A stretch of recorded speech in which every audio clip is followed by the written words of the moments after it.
हाबाफारिखौ बिटिआर ओनसोलाव खुंनाय जादों। बिदिनो दिनै जोबथा हाबाफारिखौ दैदेननाय दुलाराय बर' फरायसा आफादनि मानगोनां आफादगिरि दिपेन बर' बिथां, बे हाबाफारियाव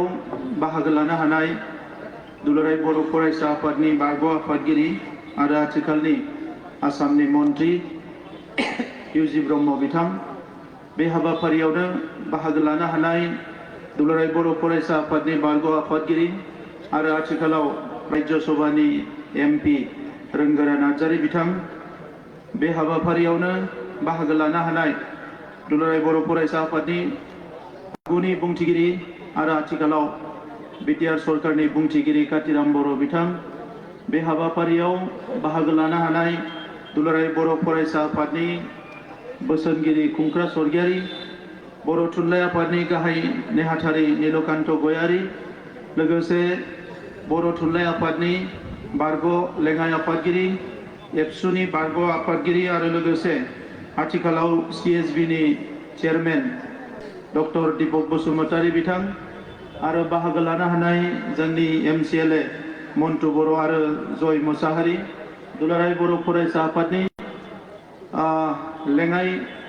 आफादगिरिजों लोगोसे गासैबो दैदेनगिरि नोंथांमोन, बाहागो लानो हानाय बे मुसलपुर ओनसोलनि रायजो राजाफोरजों लोगोसे मोन्नैबो हान्जानि फंबायमोन, गेलेनो हानाय दिनै गेलेमु बादायलायनायाव प्लेयार्सफोर, लोगोसे एसे आगोलाव जालांनाय गार्लसनि प्लेयार्स बिनानावमोन, आं बयनिसिमबो गाहाम हामलायनायखौ बावहरदों आरो बे जोबोद मोनसे भिजनारि इनिशिएटिभ, इयुन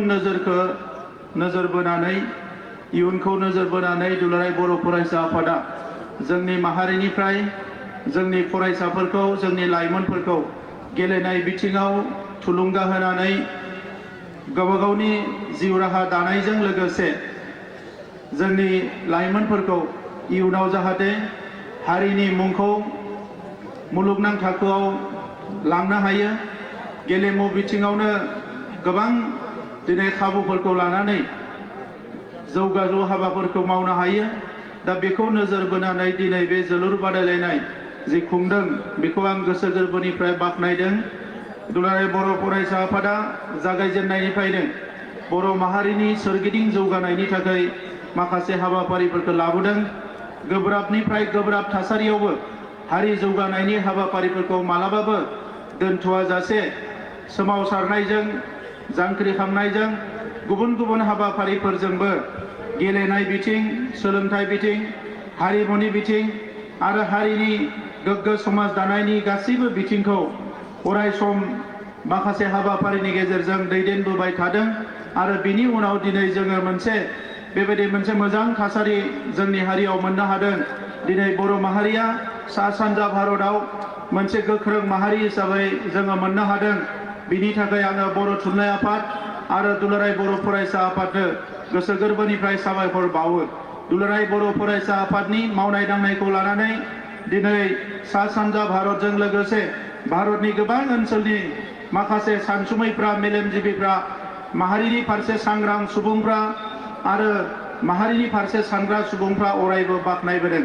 बड'फा उपेन्द्रनाथ ब्रह्मनि मुङाव दिनै सल्जार अफ हिउमेनिटि एवार्ड होनायनिफ्राय लानानै गोबां रोखोमनि हाबाफारिफोरखौ दिनै एबसुआ मावगासिनो दङ। जोंनि आद्रा थानाय जिफोर एजेन्डा, जोंनि जिखिनि एकर्ड इमप्लिमेन्टेसन, NDBनि जेंना फोजोबनाय आरो गामिफ्राव जौ जुवानिफ्राय लानानै गासैबो थासारिफोरखौ मोजां खालामनायाव दुलाराय बर' फरायसा आफादनि जि बिहोमा, बे कन्ट्रिबिउसन, बेखौ जों अरायबो बाख्नायनांगोन। आं दिनैनि दैदेनगिरि मानगोनां दिपेन बर' बिथां, फनिन बसुमतारी बिथांमोननि दैदेननायाव जिफोर हाबाफारिफोर मावदों, बे हाबाफारियाव दुलाराय माहारिनि रायजो राजाफोरखौ बाहागो लानो खावलायदों आरो जि सिमांखौ बड'फाया नुदोंमोन मोनसे गेरेमसा हारि दानाय, बे गेरेमसा हारि जानो थाखाय फारफ्रोमबो बिथिङाव जौगानायनि थाखाय जि मोनसे गोजोरथियारि सोलायनाय मावथांखि लादों, बेजोंनो आङो गासैबो जाफुंगोन होननानै मिजिंथिदों। आं गोलाव बाथ्रा बुंनो सानाखिसै। दिनै मोन्नैबो हान्जानि प्लेयारफ्रा मोजाङैनो गेलेदों। आरो गोदान दा मोनसे जि जागोन बयसनि बेबो मोजां जागोन होननानै आं मिजिंथिदों मुसलपुर अঞ্চলৰ সকলো ৰাইজক মই ধন্যবাদ জনাইছো দীঘলীয়া এটা সংগ্ৰাম নিখিল বড়ো ছাত্ৰ সন্থাৰ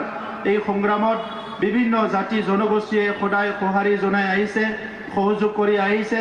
আৰু নিখিল বড়ো ছাত্ৰ সন্থাৰ ইতিহাসত ময়ো যেহেতু এটা সময়ত মই সদস্য আছিলোঁ মই দেখিবলৈ পাইছোঁ কোনো দিনা বৈষম্যতাৰ এটা চিন্তা কৰি কাম কৰা নাই সকলো জাতি জনগোষ্ঠীৰ মাজত